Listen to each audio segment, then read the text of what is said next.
Welcome to एल्पाना एजुकेशनर। आज हम देखेंगे पेपर सॉल्यूशन है 22/2/2019 का। ठीक है, शिफ्ट सेकंड में होता है। फर्स्ट क्वेश्चन देखो, फर्स्ट क्वेश्चन है यानी पेपर के हिसाब से 51वां है। देखो डीआई वाला क्वेश्चन है फर्स्ट, इसको हम लास्ट में देखेंगे। जो डीआई के तीनों क्वेश्चन आए होंगे वो एक साथ देख लेंगे। ठीक है, फर्स्ट क्वेश्चन देखो यानी 52 वाला। 52 वाला है 15 वस्तुओं का विक्रय मूल्य, 15 वस्तुओं का सीपी किसके बराबर है? 12 वस्तुओं के एसपी के बराबर, विक्रय मूल्य के बराबर। तो क्या सीपी अपन एसपी निकाल दो, है ना। क्या आएगा? 12/15। तो कितना है? एसपी ये है, सीपी ये है। लाभ कितने को हो रहा है? 3 का हो रहा है। किस पे हो रहा है? सीपी यानी 12 पे इंटू 100%। 3 चक्कू 12 और 4 दूनी 8, 4 पंजे 20, 25% इसका क्या होगा? आंसर, है ना। अब देखो 53 वाला क्वेश्चन। 53 क्या बोल रहा है? अरिथमेटिक शब्द में आई शब्द के होने का प्रतिशत क्या है? अरिथमेटिक है ARITH मैटिक, है ना, TIC ना। 1 2 3 4 5 6 7 8 9 10। ठीक है ना। कितने आई निकालने के ना? आई ये है और आई ये है। 2 है कितने में से? 10 में से इंटू 100। क्यों? परसेंट निकालने के लिए। ये 20% आंसर, है ना। अब देखो 54 वाला क्वेश्चन। 54 वाला क्वेश्चन है केंद्रीय प्रवृत्ति में माध्यम, माध्यिका और बहुलक के बीच संबंध क्या होता है? क्या होता है? मीडियन मोड होता है ना। मोड बराबर होता है 3 मीडियन माइनस 2 मीन, है ना। यानी मोड होता है बहुलक बराबर 3 माध्यिका माइनस 2 माध्य। ये क्या होता है? इन तीनों में रिलेशन होता है। ठीक है, मतलब समझ रहे हो। अगर तीन टर्म्स है ना, 2 टर्म्स दी होंगी और तीसरा टर्म्स हम फाइंड कर सकते हैं। अब देखो 55 वाला क्वेश्चन। 55 है एक व्यक्ति 60 किलोमीटर प्रति घंटा की गति से एक स्थान P से दूसरे स्थान Q पर जाता है और अपनी गति को 50% बढ़ाकर Q पर वापस आता है। देखो P से Q जा रहा है, P से Q जा रहा है और Q से P आ रहा है। फिर P से दूसरे स्थान Q पर जाता है और अपनी गति Q पर वापस आ जाता है। P पर वापस आएगा ना यार, है ना। थोड़ा क्वेश्चन में दिक्कत है ना। यहाँ पे आएगा, यहाँ से गया, यहाँ से आया, मतलब क्या है? डिस्टेंस सेम है। अगर डिस्टेंस सेम है तो उसके लिए हम एक फॉर्मूला क्या होता है? अगर हमें क्या निकालना है? एवरेज स्पीड, यानी औसत चाल निकालनी है हमें अगर, और अगर डिस्टेंस सेम है तो क्या होता है? 2xy/x + y। यानी ये क्या xy क्या है? इनकी चाल है। तो इसने क्या बोल रखा है? पहले क्या 60 किलोमीटर प्रति घंटा है चाल, 60 किलोमीटर पर घंटा पहले चाल है। अब क्या है? 50% बढ़ जाती है। इसका 50% क्या होता है? 60 का 50% कितना होता है? 30, यानी 30 बढ़ गई, यानी अब क्या हो गई? 90 हो गई। 90 किलोमीटर पर घंटा। ठीक, अब देखो 2xy क्या है? 60 × 90 और इनको जोड़ दो, कितना आएगा? 150। तो आएगा 15 चक्कू 60, यानी 9 है ना। 9 चौक 36 दूनी 72 किलोमीटर पर आवर क्या? Average speed. नोट करो। 56 पे है 2 समबाहु त्रिभुजों का क्षेत्रफल का अनुपात ये दे रखा है, उनकी ऊंचाई का अनुपात निकालना है। क्या होता है? अगर कोई समबाहु त्रिभुज है, 2 समबाहु त्रिभुज है, वो समरूप भी होंगे। समरूप मतलब जिनका क्या होगा? रूप समान होगा, है ना। जैसे अगर छोटा है और ये बड़ा है, ये समरूप हो सकते हैं ना। लेकिन अगर कोई समबाहु त्रिभुज है वो समरूप भी तो हो गई होगा। तो समरूप अगर माना ए बी सी ये है, दोनों क्या है, समबाहु त्रिभुज है, ठीक है, ये है और ये है, ये है और ये है, ठीक है, ए बी सी है, पी क्यू और आर है, ठीक। अगर ये क्या है, समरूप है, तो समरूप क्या होता है, ए बी सी समरूप त्रिभुज पी क्यू आर के अगर होगा, अगर क्या ये है, क्यों, समबाहु त्रिभुज है ना दोनों, तो ये क्या समरूप भी होंगे। तो समरूप में क्या होता है, area of triangle A B C upon area of triangle P Q R equal to इनकी भुजाओं का अनुपात का square, A B upon P Q square equal to B C upon Q R का square equal to A C upon P R का square equal to, अगर ये क्या है, इसमें ऊंचाइयाँ हैं इसकी, ये इसकी ऊंचाई है, माना h1 h2 है ना, h1 ये है और h2 है, h1 अपॉन h2 का स्क्वायर। बात यह है कि अगर कोई दो समरूप त्रिभुज हैं तो उनके जो क्षेत्रफल का अनुपात होगा वो उनकी ऊंचाइयों का स्क्वायर का के बराबर होगा, है ना। तो क्या दे रखा है, ऊंचाइयों को स्क्वायर दे रखा है, कितना ऊंचाई तो निकालनी है ना, मैं क्षेत्रफल दे रखा है क्या, हाँ क्षेत्रफल का अनुपात दे रखा है 36/64, निकालना क्या है, ये निकालना है, ये भी बराबर होता है, ये बराबर होता है, हम क्या करेंगे, इसका और इसका यूज करके निकालेंगे, हमें ये चाहिए h1 अपॉन h2 का होल स्क्वायर। अब h1 अपॉन h2 कितना आएगा, इसका रूट कितना 6 और इसका 8, है ना, 6/8 क्या आ जाएगा इसका आंसर। अब देखो 57th, ये नोट कर लो पहले, ठीक है। 57 यानी हमारा आंसर 7th क्वेश्चन है। एक बल्लेबाज अपनी 12वीं पारी में 60 रन बनाता है और इस तरह उसका औसत 2 रन बढ़ जाता है, उसकी 11वीं पारी के बाद औसत रन क्या है। देखो ये क्वेश्चन में तुम्हें प्लेलिस्ट में कराया है, तुम्हें किसमें, एवरेज वाले चैप्टर में, है ना, जो मैंने 3 वीडियो बनाई थी एवरेज की, उसमें ये वाला टाइप भी करा रखा मैंने, कैसे है, उसमें क्या था, नए व्यक्ति की आयु बराबर था नया औसत प्लस माइनस वृद्धि या कमी इनटू क्या, पूर्व संख्या, है ना।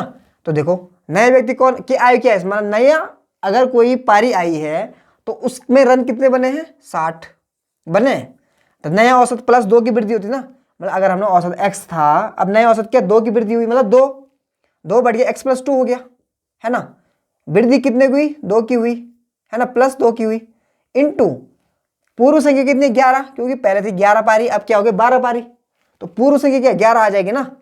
तो करो इसको सॉल्व, x + 2 + 11 दूनी 22 और 2 24 कर दूं, कर सकता हूं ना, x = 36 आंसर, यानी पहला जो औसत था उसका वो क्या था 36। अब बेसिक से देखो इसको, बेसिक से कैसे करेंगे, 11 पारी में माना उसने x रन बनाए, 11 पारी का औसत माना x था, तो टोटल रन कितने हो जाएंगे 11 पारी में 11x प्लस 12वीं पारी में 60 रन बनाए बट्टे कितने 11 पारी और 12 पारी, तो 12 पारी का औसत ही हो गया बराबर।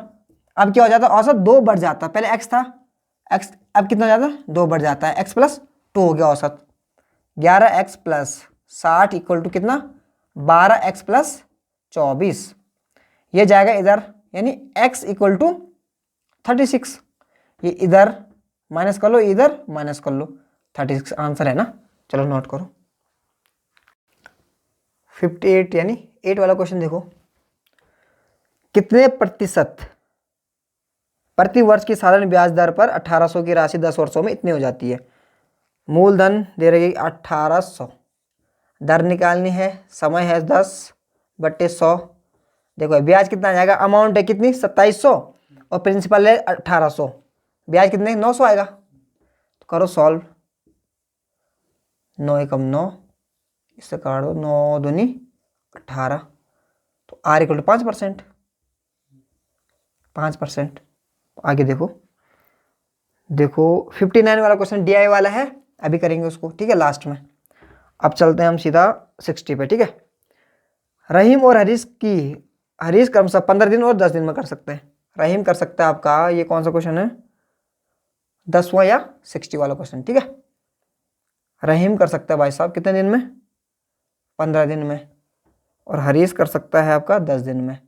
इसका निकाल दो क्या, टोटल वर्क 30, 15 दूनी 30, 10 या 30, टोटल एफिशिएंसी कितनी है, 5। ये एक दिन में कर सकते हैं दोनों, 5 काम, 30 काम कितने दिन में कर सकते हैं, 30/5 यानी 6 दिन में, 6 डेज आंसर है ना। अब देखो 11वां क्वेश्चन।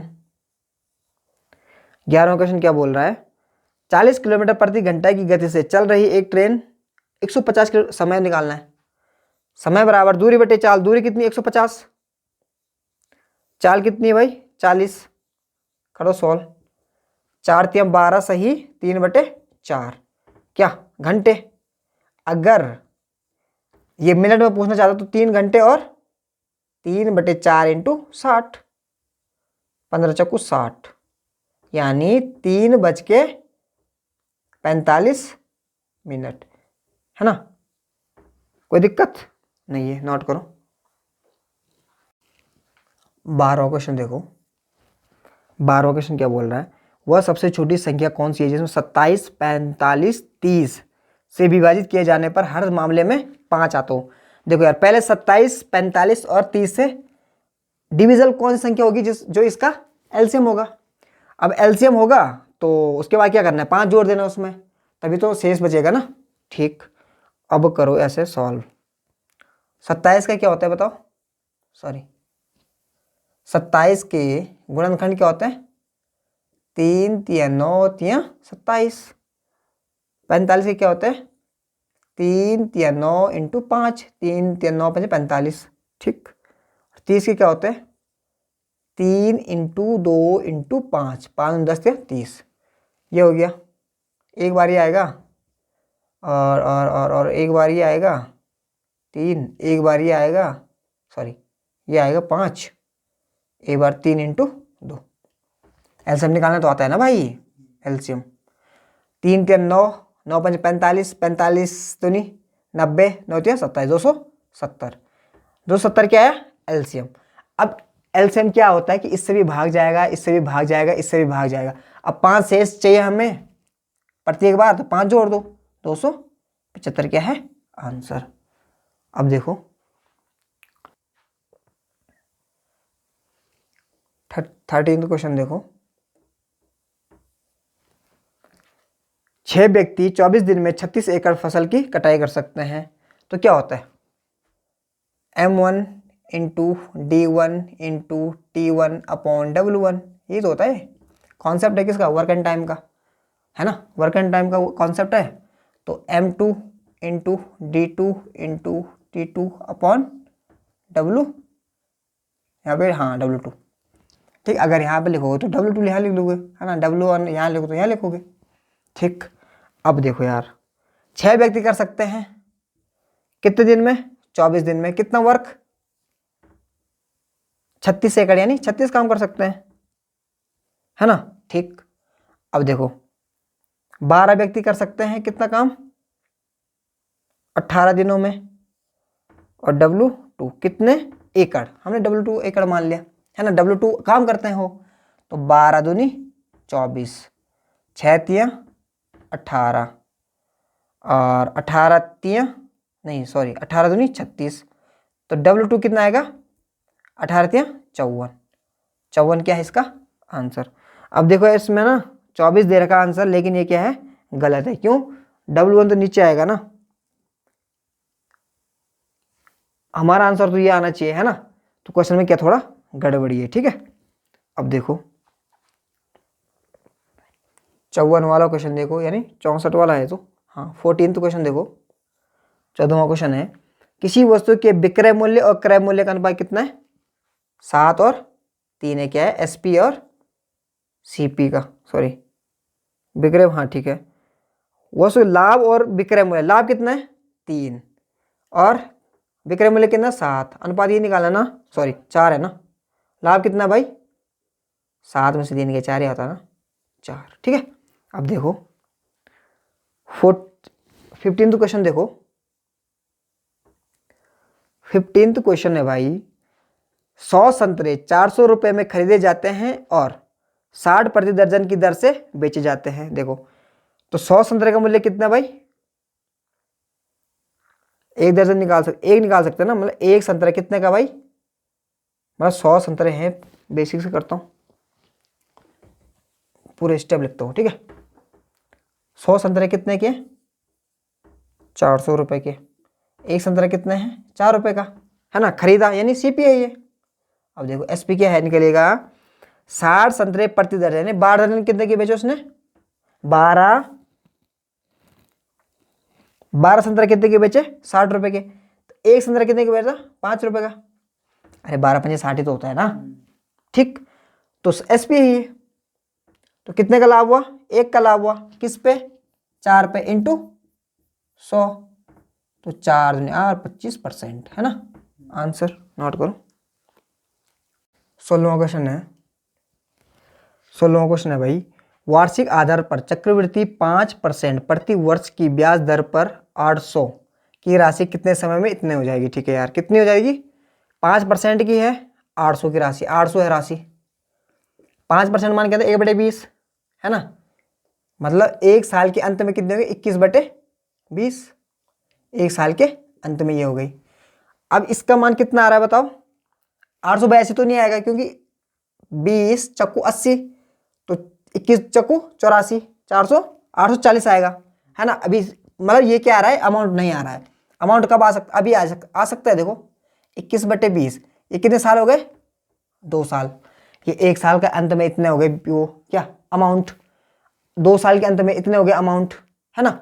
अब देखो इसको सॉल्व करो जरा, 1 2 1 2, 2 दूनी 4, 4 दूनी 8, 21 21 441 इंटू 2, 2 8 8, 882 आ रहा ना। इसका मतलब क्या है कि 2 साल, एक साल ये लगा और एक साल ये गया, 2 साल में क्या हो जाएगा 800 की राशि कितनी हो जाएगी 882 हो जाएगी, ठीक है। अब देखो 17वां क्वेश्चन, 17वां क्वेश्चन है, 5 संख्याओं औसत कितना 120, 5 इंटू 120, ये क्या है 5 संख्याओं को टोटल, 12 पंजे 60, 600,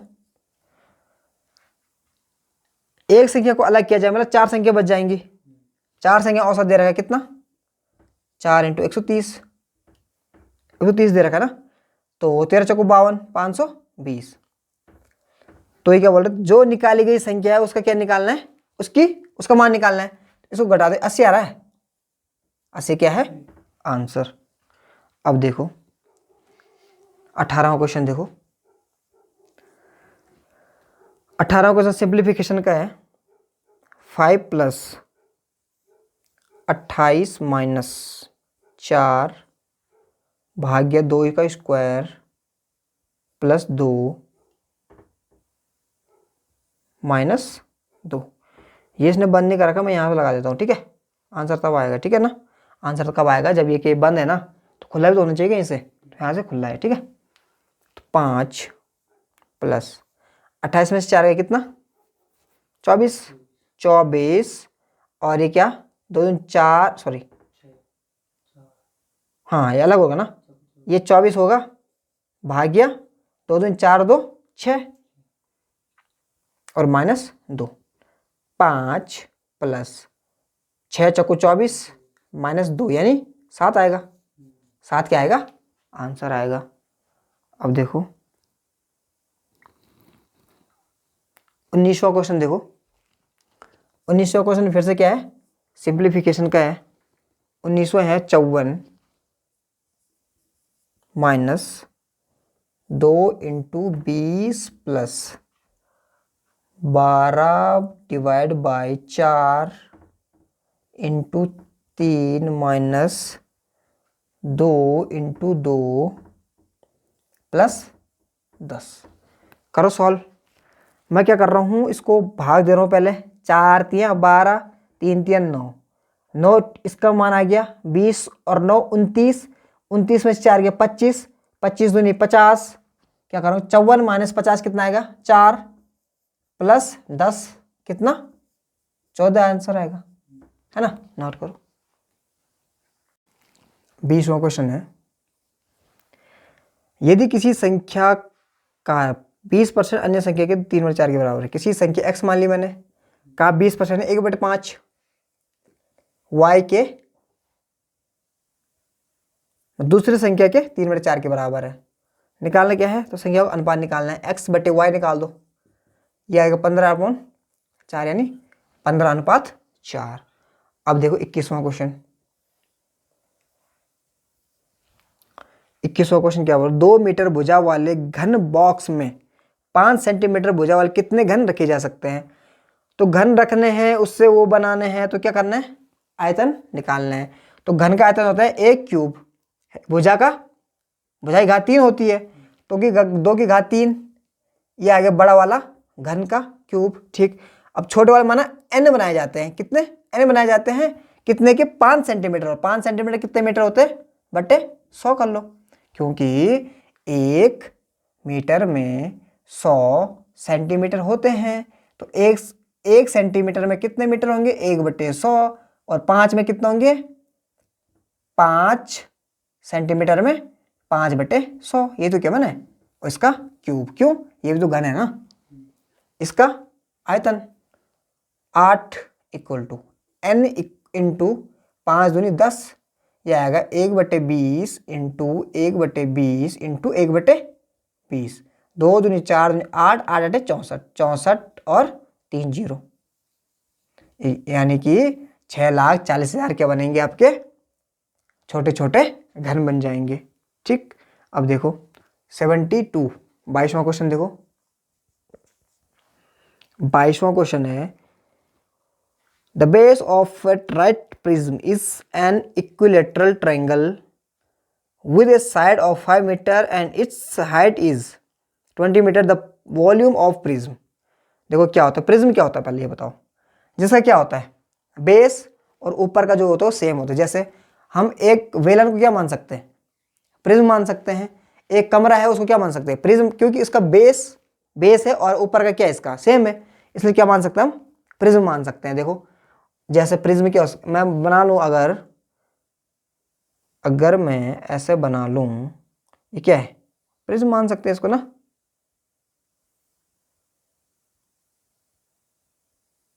ये प्रिज्म तो है, यानी इसका बेस और इसकी क्या है, जो ऊपर का बेस है, ऊपर का जो छत है, इसमें क्या है, सेम है। ये क्या है, प्रिज्म है।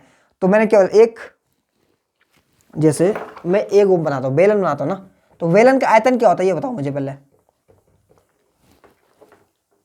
वेलन का आयतन क्या होता है, ये बताओ पहले। ये वेलन है, तो मैंने क्या बोला, वेलन भी एक प्रकार क्या होता है, प्रिज्म होता है। तो वेलन का आयतन क्या, πr², यानी आधार का क्षेत्रफल। आधार का πr² क्या होता है, आधार का क्षेत्रफल ही तो है।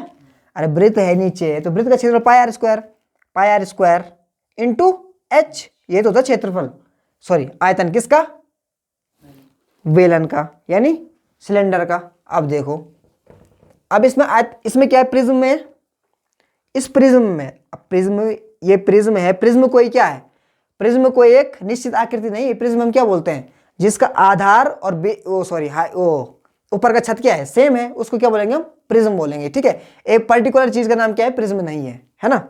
अब देखो प्रिज्म क्या हो गया, इक्विलेटरल ट्रायंगल है, तो इक्विलेटरल ट्रायंगल का क्षेत्रफल क्या होता है, क्योंकि आधार का क्षेत्रफल इंटू ऊंचाई, वही वॉल्यूम होता है ना।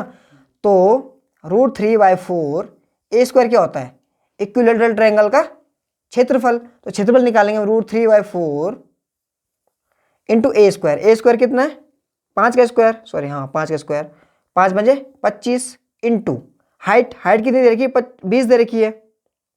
सॉल्व करो, 5 × 20 यानी 25 × 100, 100 √3, सॉरी यार 5 × 25 आ गया, हाइट की 20 है ना, तो 4 × 20 होता है ना, 4 × 20 होता है यार। है ना। तो 5 पंजे 25 पंजे 125, 25 पंजे 125 √3 क्या है इसका वॉल्यूम। नोट करो। 23 वाला क्वेश्चन देखो। दो संख्याओं का अनुपात क्या 8:3 है, ठीक है, 8 और 3। तो अंतर कितना है हमारे अनुसार 5x का है, इसमें 5 का है ना, 5x भी मत लिखो। 5 का मान 120 है, निकालना किसका मान है, छोटी संख्या 3 का मान निकालना है।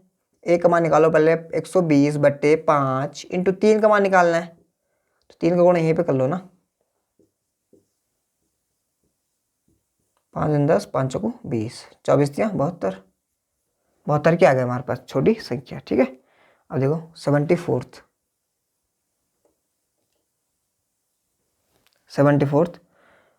2500 के अंकित मूल्य वाली शर्त 2200 में मिल जाती है। कितना का वो दिया उसने छूट, 300 की दी। किस पे दी, 2500 पे, इंटू 100%। 25 चक्कू 100, 4 × 12%, ठीक है। अब देखो, अब आती है बात किसकी, DI वाले क्वेश्चंस की। तो नोट करो इसको। DI वाला क्वेश्चन देखते हैं। पहले क्या आया था हमारे पास, DI का क्वेश्चन आया था ना। तो देखो, तालिका एक परीक्षा में 4 अलग अलग विषयों में 5 छात्रों द्वारा प्राप्त अंकों का प्रतिशत दर्शाती है। नोट करना इसको, प्रतिशत दर्शाती है। जैसे ये बोल रखा ना कि गणित में इस हरीश के कितने 90 नंबर नहीं है, 90 क्या है परसेंट है, क्या है 90% नंबर उसके।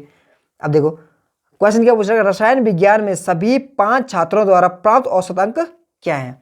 रसायन विज्ञान में ना 5 छात्रों, 50% हो गया किसका, ठीक है। 130 का 50% किसको मिला, हरीश को मिला, है ना, प्लस 130 का 30% किसको मिला, रमन को मिला, प्लस 130 का 60% किसको मिला, राजेश को मिला। वैसे वैसे क्या ऐसे करते जाएंगे वैसे, लेकिन मैं क्या बोलना चाह रहा हूं, मैं 130/100, 130/100, 130/100 सब में कॉमन आ रहा है तो पहले ले लो ना यार, क्योंकि सब में लिखना है ये चीज, है ना। तो मैंने क्या कर दिया, 50 कर दिया, प्लस 30 कर दिया, प्लस 60 कर दिया, प्लस 60 के बाद आपके 75 और 35 है ना, 75 + 35।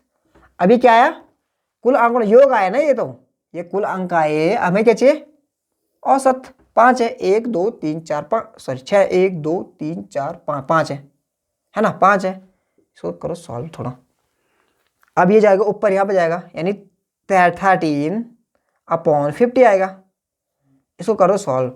50 3 80, 80 और 6 14, 140, 140 215, 250, 250 आ रहा है ना, 250 बटे ये 5 से 5, 5 पंजे 25, 13 पंजे 65, 65 क्या आ गया। रसायन विज्ञान में सभी 5 छात्रों द्वारा प्राप्त औसत अंक कितने आ गए, 65 आ गए, ठीक है। नोट करो। दूसरा DI का क्वेश्चन आया था 9th वाला, ठीक है। 9th है भाई, वही है, सेम है, इंफॉर्मेशन सेम है। इसमें सभी विषयों में 50% और उससे अधिक अंक प्राप्त करने वाले छात्रों की संख्या कितनी है। देखो हरीश ने क्या किया, 90%, 50%, 60%, 70%, यानी 50% या उससे अधिक बोला है ना, तो हरीश ने तो किया है, एक ही हो गया। और किसी ने क्या बताओ, इसमें 30 आ गया, रमन में नहीं हो सकता है, इसमें हो सकता है, राजेश में। राजेश ने भी क्या किया, 50% से ऊपर लाया है। मनोज ने 35% आ गया, नहीं हो सकता है। अजमत हो गया, इसमें 38% नहीं हो सकता है। तो 2 क्या है इसका आंसर है। अब लास्ट वाला क्वेश्चन देखो, क्वेश्चन क्या था, DI का, है ना। अब देखो, प्रत्येक विषय में 50% से कम अंक वाले, प्रत्येक विषय में 50% से कम अंक वाले अंक प्राप्त करने वाले कितने छात्र हैं। 50% से कम प्रत्येक विषय में किसने किया यार बताओ, प्रत्येक विषय में। इसने तो किया नहीं है, क्योंकि मनोज ने तो किया है, लेकिन इसने 2 विषय में तो 50% से ऊपर किया है। तो एक ही है लास्ट, कौन, अजमत, है ना, एक ही तो है जिसने क्या किया, 50% से कम अंक प्राप्त करने वाले कितने परसेंट छात्र हैं, हो तो क्या? और कोई है क्या? रमण तो हो नहीं सकता क्योंकि इसमें 80% आ गया, राजेश ने 70% ला दिया है, इसने 75 ला दिया है, इसमें हाँ ठीक, अजमत क्या है आंसर है। ठीक है, नोट करो।